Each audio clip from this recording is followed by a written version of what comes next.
ഡേയ് ഇനി ടൈമില്ല. എന്ത് അവന്മാര് ഫ്ലസ്ക് വെച്ച്. ഫ്രിസ്ക് അല്ല, ഫ്ലെക്സ്. ആ ഫ്ലസ്ക് അത് നമുക്ക് വയ്ക്കണം. അവന്മാരാരത് വെച്ചത്? പോർച്ചുഗലിലെ അർണോൾഡ്. അർണോൾഡ് അല്ല, റൊണാൾഡോ. നാളെ ഇവിടെ അണ്ടർടേക്കറിന്റെ ഫ്ലസ്ക് പൊങ്ങും. അതേത് ലീഗ്? WWE WrestleMania. ഇത് ഫുട്ബോൾ വേൾഡ് കപ്പാടാ മൊണ്ണേ. ആണാ? നീ പറഞ്ഞ നന്നായി. ഇല്ലെങ്കിൽ വെറുതെ ഫ്ലസ്ക് വെച്ച് നാറിയനെ. ഒരു കാര്യം ചെയ്, മഹേന്ദ്ര സിംഗ് സച്ചിന്റെ ഒരു കട്ടൗട്ട് അങ്ങ് ചാമ്പാ. അങ്ങനെ ക്രിക്കറ്റ് ഫുട്ബോളോ ഏതാണെന്നെങ്കിലും അറിയാമോ? ഓ, നിങ്ങളൊക്കെ വലിയ സ്പോർട്സുകാര്. അളിയ ചുമ്മാ അങ്ങ് കളിയാക്കല്ലേ കേട്ടാ. ഇതൊക്കെ നമ്മളും കാണുന്ന തന്നെ.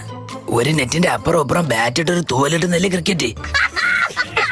നെറ്റിന്റെ അപ്പുറം അപ്പുറം നിന്ന് ബാളിട്ട് തട്ടുന്നല്ലേ ഫുട്ബോള്. ഫ്ലെക്സ് അടിക്കാൻ ആദ്യം ഫ്രെയിം സെറ്റ് ചെയ്യണം. അപ്പൂപ്പ മരിച്ചപ്പോ അപ്പൂപ്പന്റെ ഫോട്ടോ ഫ്രെയിം ചെയ്തായിരുന്നു. ആ ഫ്രെയിം മതിയാ. അപ്പൂപ്പ മരിച്ചതായിരിക്കില്ല, നീ കൊന്നതായിരിക്കും. സത്യം, നിനക്കാനറിയാം.